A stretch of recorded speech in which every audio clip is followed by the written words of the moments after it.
இந்த மாநாட்டிலே கலந்து கொள்வதிலே எனக்கு மகிழ்ச்சி. இங்கே இருக்கக்கூடிய சகோதரிகள் எல்லாம்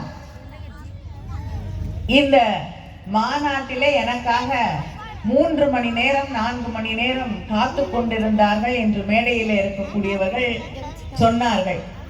நான் இந்த சகோதரிகளையும் சகோதரர்களையும் காண்பதற்காக சென்னையில் இருந்து 5 மணி நேரம் பிரயாணம் செய்து இங்கே வந்திருக்கிறேன். உங்களுக்கு என்னை பார்க்கக்கூடிய ஆர்வம் இருக்கக்கூடிய அதே அளவு ஆர்வம், அன்பு, மகிழ்ச்சி எனக்கும் இந்த மேடையிலே நின்று கொண்டு உங்களை பார்க்கும் பொழுது ஏற்படுகிறது. ஒரு முறை தலைவர் கலைஞர் அவர்கள் அவருக்கு சிறுபான்மை இன மக்கள் சார்பாக நன்றி தெரிவிக்கக்கூடிய ஒரு கூட்டத்தை நடத்தினார்கள். அந்த கூட்டத்திலே பேசிய தலைவர் கலைஞர் அவர்கள், நீங்கள் ஏன் எனக்காக ஒரு நன்றி அறிவிப்பு கூட்டத்தை நடத்துகிறீர்கள்? அந்த கூட்டத்தை நீங்கள் நன்றி அறிவிப்பு கூட்டமாக நடத்தும் பொழுது என்னை வேறுபடுத்தி பார்ப்பது போல் எனக்கு இருக்கிறது. நான் உங்களில் ஒருவன், அதனால் எனக்கு நீங்கள் நன்றி சொல்ல வேண்டிய அவசியம் இல்லை என்று சொன்ன தலைவர் தான் தலைவர் கலைஞர் அவர்கள். திராவிட முன்னேற்ற கழகத்திற்கும் இந்திய யூனியன் முஸ்லிம் லீக்கிற்கும் இருக்கக்கூடிய அந்த உறவு என்பது இன்று நேற்று உருவான ஒன்று அல்ல.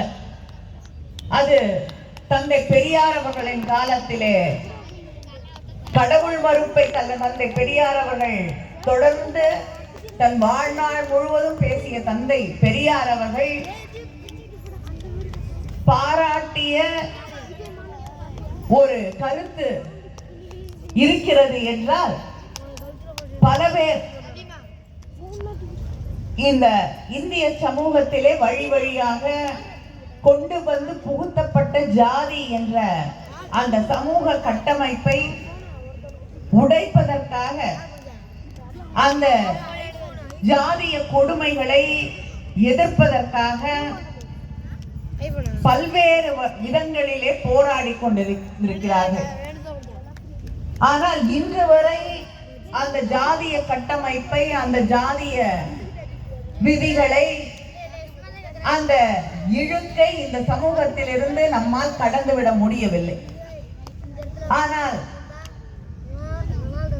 இஸ்லாமிய மதத்திற்கு மதம் மாறி இருக்கக்கூடிய சகோதரர்களும் சகோதரிகளும் இந்து மதத்திலிருந்து இஸ்லாத்திற்கு சென்ற போது தங்களுடைய முதுகிலே இருக்கக்கூடிய அந்த ஜாதி என்ற அடையாளத்தை தூக்கி எறிந்து விட்டு சென்றார்கள்.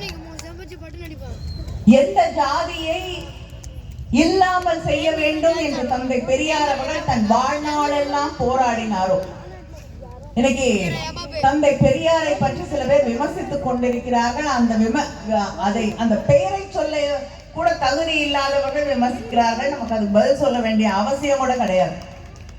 ஆனால் தன் வாழ்நாளெல்லாம் போராடிய தந்தை பெரியார் அவர்கள் இன்று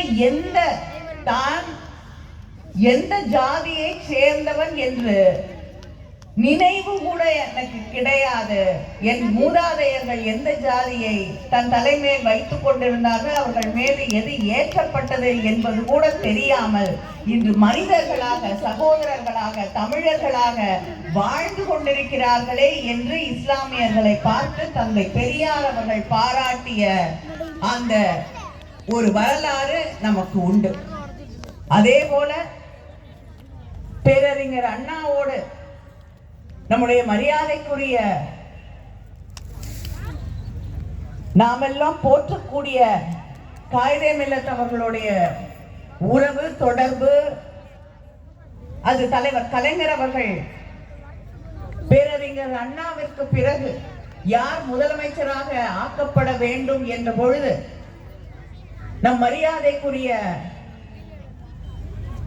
போற்றுதலுக்குரிய காயிதே மில்லத் அவர்கள் தனக்கு தெரிந்த திராவிட முன்னேற்ற கழகத்தை சார்ந்த அத்தனை பேரையும் அழைத்து இந்த நாட்டின் எதிர்காலத்திற்கு, நம்முடைய எதிர்காலத்திற்கு தமிழ் மக்களுடைய எதிர்காலத்திற்கு தலைவர் கலைஞர் அவர்கள் முதலமைச்சராக வந்தால்தான் நாம் பாதுகாக்கப்படுவோம் என்று வலியுறுத்தி தலைவர் கலைஞர் அவர்களுக்கு உறுதுணையாக நின்ற வரலாறை நாம் மறந்துவிட முடியாது.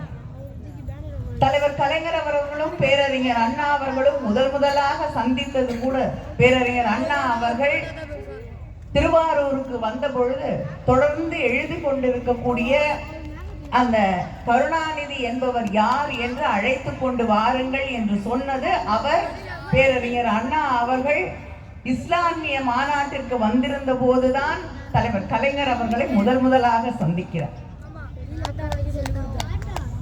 தலைவர் கலைஞர் அவர்கள் பலமுறை வேடிக்கையாக சொல்லுவார்கள், அந்த மாநாட்டிலே என்னை பார்த்த அண்ணா அவர்கள், ஒரு பெரிய மனுஷனா இருப்பேன்னு பார்த்தா நீ சின்ன பிள்ளையா இருக்கிய, இவ்வளவு சின்ன பையனா இருக்கிய, அதனால போய் படி, நல்லா படி அப்படின்னு சொல்லி என்னை அனுப்பினார்கள்.